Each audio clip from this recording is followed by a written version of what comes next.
USC takes on BYU coming up this Saturday night in what would typically be a pretty attractive matchup. The last time we saw these teams get together, if I remember correctly, was one of Keaton Slovis's first starts, if not his first start, out in Provo, in which he threw a few costly interceptions, but obviously spun off into a tremendous first year for him with 30 touchdown passes.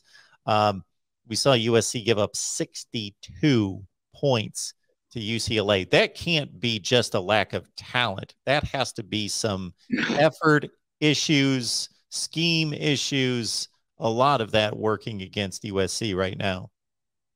Yeah, I wrote after Saturday's loss to UCLA that this is the worst home schedule, home performance in a full season at the Coliseum for any USC team ever. Now, you might say, well, ever. Like that's a long time, that USC's been a national power since the mid-1920s under Howard Jones.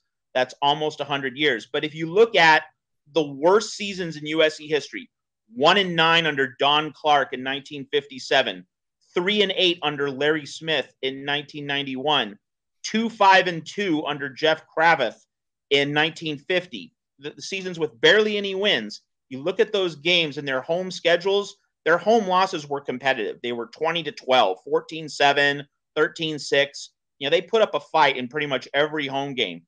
This year, USC had the win over a not very good San Jose State team, barely beat a bad Arizona team, 41-34, allowing 34 points to Arizona, kind of a win that felt like a loss. And then, all these huge scores, 42 to Stanford, 45 to Oregon State, 42 to Utah. Now, and then the ultimate humiliation, 62 to UCLA. UCLA's never put up 60 or more on the Trojans before this past weekend. It is the worst performance in a single season at the Coliseum for any USC team ever. It's not really a close call. If you look it up, this is easily the worst home year for USC ever. And that pretty much says it all about how much the program has cratered.